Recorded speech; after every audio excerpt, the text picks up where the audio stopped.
जंगबंदी के बाद गजा का इंतजाम कौन संभालेगा? अमेरिकी सदर ट्रंप से आज अरब मुस्लिम रहनुमाओं की मुलाकात में अहम मसले पर गौर होगा। यूएन जनरल असेंबली इजलास के मौके पर ट्रंप अरब और मुस्लिम रहनुमाओं से मिलेंगे। वज़ीर आज़म शहबाज शरीफ पाकिस्तान की नुमाइंदगी करेंगे। सऊदी अरब, मुत्तहदा अरब अमारात, कतर, मिस्र, उर्दन, तुर्की और इंडोनेशिया के रहनुमा भी शरीक होंगे। ट्रंप अरब और मुस्लिम ममालिक के रहनुमाओं को गजा में जंग के बाद की गवर्नेंस और अमन से मुतल्लिक तजवीज़ पेश करेंगे। अमरीकी मीडिया के मुताबिक अमरीका चाहता है अरब और मुस्लिम ममालिक गजा में फ़ौज भेजने पर आमादा हों ताकि इसराइल इनखला कर सके। अरब और मुस्लिम ममालिक फ़लस्तीन में इक़्तिदार की मुंतक़ली के अमल और बहाली के कामों के लिए फ़ंडिंग भी करें। मुलाकात में गजा में गवर्नेंस से मुतल्लिक अमूर भी ज़ेर बहस आएंगे। ट्रंप ऐसा गजा चाहते हैं जिसमें हमास की मुदाखलत ना हो। यूएन जनरल असेंबली की 80वें इजलास का बाज़ाब्ता आगाज़। वज़ीर आज़म शहबाज शरीफ भी खिताब करेंगे। आलमी रहनुमाओं से मुलाकातें मुतवक्के।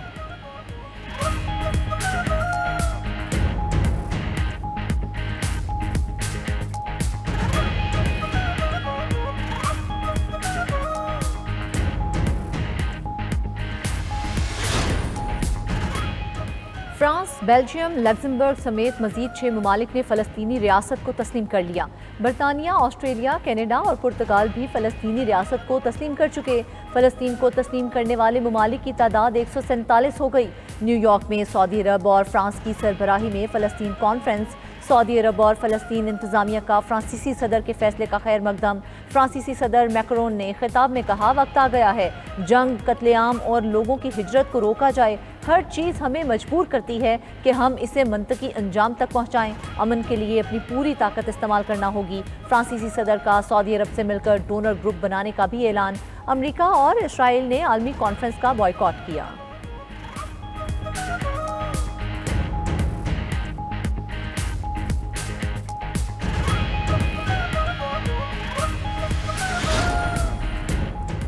फ़लस्तीन को रियासत तस्लीम करना हमास के लिए इनाम है। तर्जुमान व्हाइट हाउस कैरोलिन लेविट का कहना है कि अमरीकी सदर ट्रंप समझते हैं इससे जंग के खात्मे को कोई मदद मिलेगी। इस इक़दाम से यरगमालियों की रिहाई में कोई मदद नहीं मिलेगी। दूसरी तरफ हमास ने अमरीकी सदर डोनाल्ड ट्रंप को ख़त लिख दिया।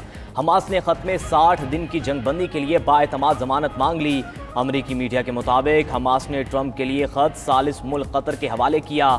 हमास ने निस्फ यरगमालियों की रिहाई की पेशकश भी कर दी।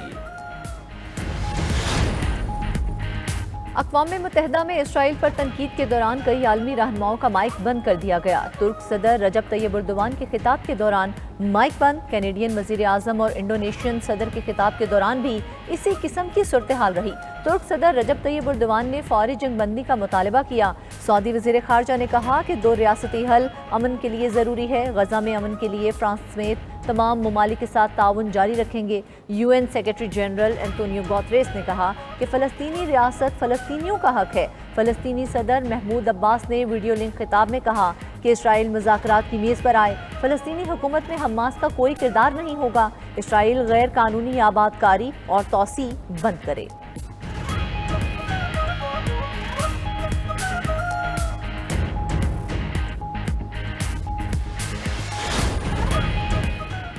पाकिस्तान का मुख्तलिफ ममालिक की तरफ से फ़लस्तीनी रियासत को तस्लीम करने का खैर मकदम। नायब वज़ीर आज़म इसहाक़ डार ने कहा कि बैनुल-अक़वामी क़वानीन पर अमल करते हुए दीगर ममालिक भी फ़लस्तीन को तस्लीम करें।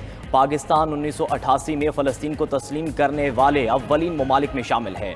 नायब वज़ीर आज़म इसहाक़ डार की शाम के सदर अहमद अल-शिरा से भी मुलाकात। बाहमी दिलचस्पी के अमूर और ताल्लुकात में पेशरफ़ लाने पर इत्तफ़ाक़। मुलाकात फ़लस्तीन कॉन्फ्रेंस के मौके पर हुई। इसहाक़ डार से कनाडा के वज़ीर ख़ारजा एनीता आनंद की भी मुलाकात। इक़्तिसादी और तिजारती ताल्लुकात मज़ीद बेहतर बनाने पर इत्तफ़ाक़।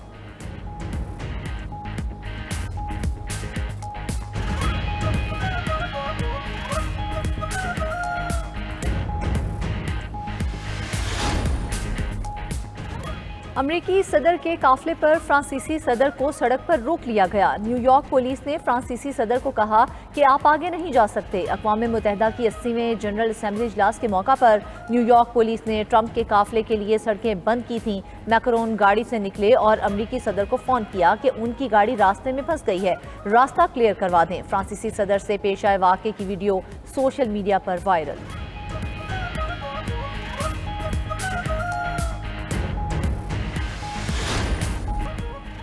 बानी पीटीआई को आइसोलेट करने की कोशिश हो रही है। कोठरी में बंद करके वीडियो लिंक पर पेश करना आइन के मुताबिक नहीं। सुप्रीम कोर्ट में अपील दायर करेंगे। वकील सलमान अकरम राजा की मीडिया से गुफ्तगू, बोले कोई वजह नहीं कि गवाह और वकला अदालत में हाजिर हों और बानी पीटीआई वीडियो लिंक पर हों। वो अदालती कार्रवाई से भी लाइल्म होते हैं। हम ऐसे ट्रायल का हिस्सा नहीं बन सकते। Lahore high court Rawalpindi bench में पटिशन दायर कर दी। उम्मीद है कल हमारी दरख्वास्त सुनी जाएगी।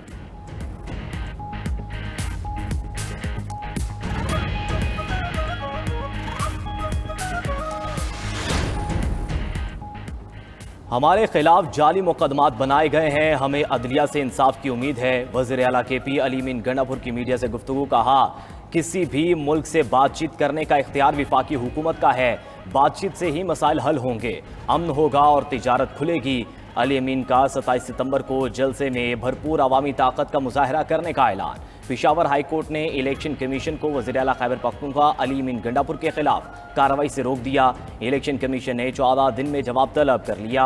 अली अमीन गंडापुर के PSL में नाम निकालने की दरख्वास्त पर भी समाअत। विफाकी हुकूमत और दीगर फरीकैन से 14 दिन में रिपोर्ट तलब। वज़ीर आला सिंध मुराद अली शाह की सैलाबी सूरत हाल से भरपूर तरीके से निमटने पर पूरी टीम की तारीफ। सूबाई काबीना के इजलास में कहा सैलाब से निमटने के लिए 2 माह से ऑपरेशन जारी है। सूबाई वजीर जाम खान शोरो 15 दिन सक्खर और गुड्डू बेराज पर रहे। मजमुई तौर पर 1,92,000 लोगों को सहूलतें मुहैया की। 145 मेडिकल कैंप फाल थे। मजीद कहा अगले साल इससे भी सख्त सैलाब की वार्निंग है। हमें अगले साल के लिए अभी से तैयारी करनी है। सिंध काबीना ने मालियाती अमूर में अहम इस्लाहात की मंजूरी दे दी। रूल्स ऑफ बिजनेस 1986 में तरामीम की भी मंजूरी।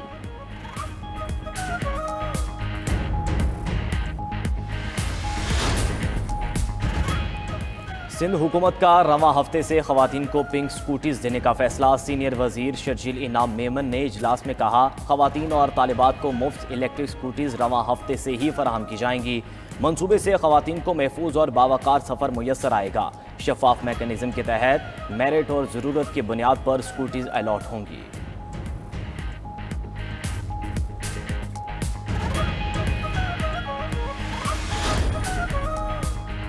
IMF के साथ कर्ज की अगली किस्त के लिए मुज़ाकरात। ज़राए के मुताबिक आलमी मिशन 25 सितंबर से 8 अक्टूबर तक पाकिस्तान का दौरा करेगा। पहले मरहले में तकनीकी और दूसरे मरहले में पॉलिसी सतह के मुज़ाकरात होंगे। ज़राए के मुताबिक IMF मिशन को सैलाब की तबाहकारियों और मुतासरीन के लिए रिलीफ से मुतल्लिक तजावीज़ पेश की जाएंगी।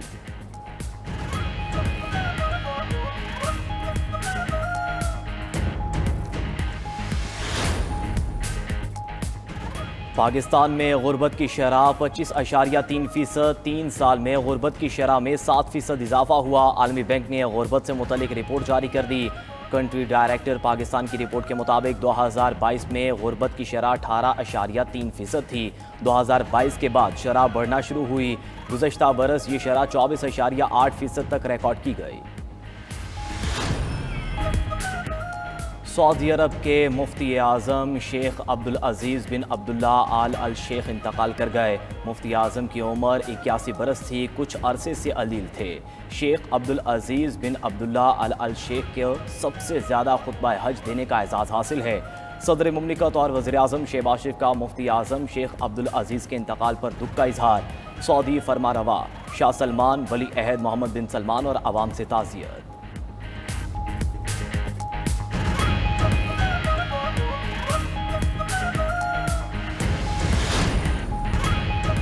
दहशतगर्द इसराइल की गजा में बर्बरियत ना रुकी। ताज़ा हमलों में मजीद 22 फ़लस्तीनी जामे शहादत नोश कर गए। वस्ती गजा शहर में रिहायशी इमारत पर इसराइली फ़िज़ाई हमले में 7 अफराद शहीद। गजा में गजाई किल्लत से एक और बच्चा दम तोड़ गया।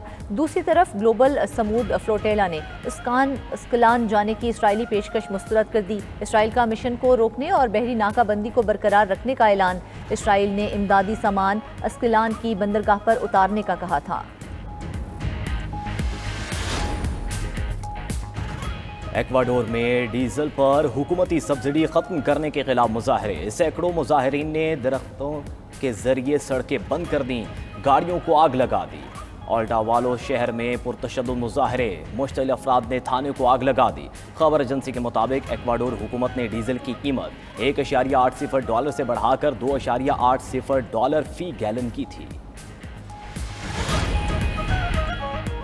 समुद्री तूफान ने फिलिपाइन में तबाही मचाने के बाद चीन का रुख कर लिया। हांगकांग, मकाओ, शेंजन और गवांगडोंग में हाई अलर्ट जारी। तूफान के पेश नज़र परवाजें मनसूख, स्कूल और कारोबारी सरगर्मियां भी मुतासिर।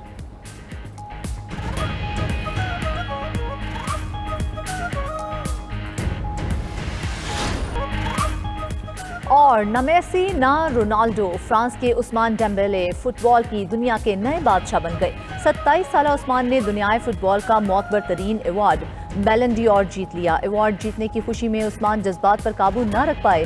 स्पेनिश विमेन फुटबॉलर ने मुसलसल तीसरे साल खवातीन कैटेगरी में बैलन ड'ओर अवार्ड अपने नाम किया।